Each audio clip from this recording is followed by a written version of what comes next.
Punjab duck हवामान अभ्यासक मी आहे. माझ्या शेतामध्ये माझा आहे 23 ऑक्टोबरचा प्लॉट आणि या ठिकाणून मी माझ्या महाराष्ट्रातल्या शेतकऱ्याला अंदाज देणार आहे. तर राज्यातल्या सर्व शेतकऱ्याला सांगू इच्छितो की राज्यामध्ये 19 तारखेपर्यंत थंडीची तीव्र लाट राहणार आहे, म्हणून हा अंदाज लक्षात घ्यायचा.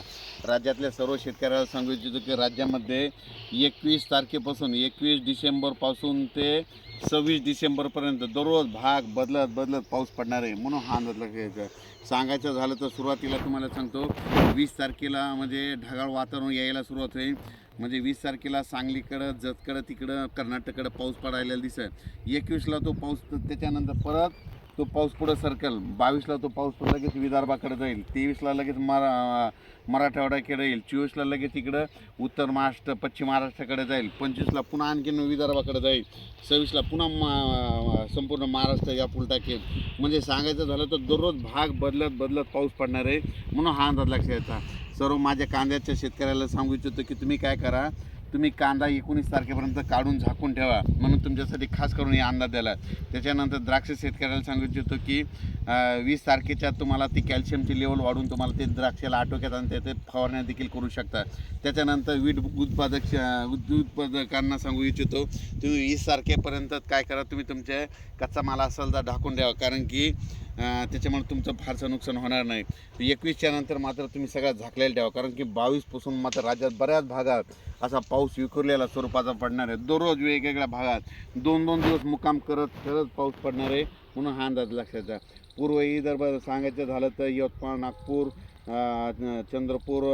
चंद्रपूर, नांदेड, हिंगोली, पुसद, अमरावती, वर्धा, त्याच्यानंतर वाशिम, त्याच्यानंतर बुलढाणा, अकोला, त्याच्यानंतर परभणी जिल्हा, नांदेड जिल्हा, लातूर जिल्हा, धाराशिव जिल्हा, बीड जिल्हा, त्याच्यानंतर सोलापूर जिल्हा, त्याच्यानंतर सांगली, सातारा, कोकण पट्टी पूर्ण, तसेच मुंबईला देखील पडणार आहे, नगर जिल्ह्यात पडणार आहे, बीड जिल्ह्यात पडणार आहे, संभाजीनगर पडणार आहे, वैजापूर, गंगापूर, शिर्डीला देखील पडणार आहे, संगमनेर पडणार आहे, दौंडला पडणार आहे, म्हणून हा अंदाज लागला. मुदखेड पडणार आहे. त्याच्यानंतर सांगायचं झालं तर नंदुरबार, धुळे, जळगाव, नाशिक, नंदुरबारकडे देखील पडणार आहेत, म्हणून त्या देखील शेतकऱ्यांना तुम्ही तुमचा कांदा झाकून ठेवायची तयारी करायची. जळगाव जिल्ह्यात पडणार आहे, शहादाकडे पडणार आहे, मालेगावकडे देखील पडणार आहे, म्हणून हा अंदाज लक्षात घ्यायचा. राज्यातल्या सर्व शेतकऱ्याला सांगू इच्छितो की सांगायचं म्हणजे दररोज म्हणजे 21 तारखेपासून ते 26-27पर्यंत दररोज वेगवेगळ्या भागात 2-2 दिवस मुक्काम करत पाऊस पडणार आहे. सर्वदूर असं एकदम सारखा नाही पडणार, पण पाऊस येणार आहे मात्र निश्चित आहे, म्हणून तुम्ही तुमच्या कांद्याची काळजी घ्या. आणि परत सर्व शेतकऱ्याला सांगू इच्छितो की ज्यांच्याकडे चणा असेल तर तुम्ही त्यांना हरभरा एक चांगलं बुरशीनाशक, एक कीटकनाशक मारू शकता, आणि हे देखील सांगू इच्छितो.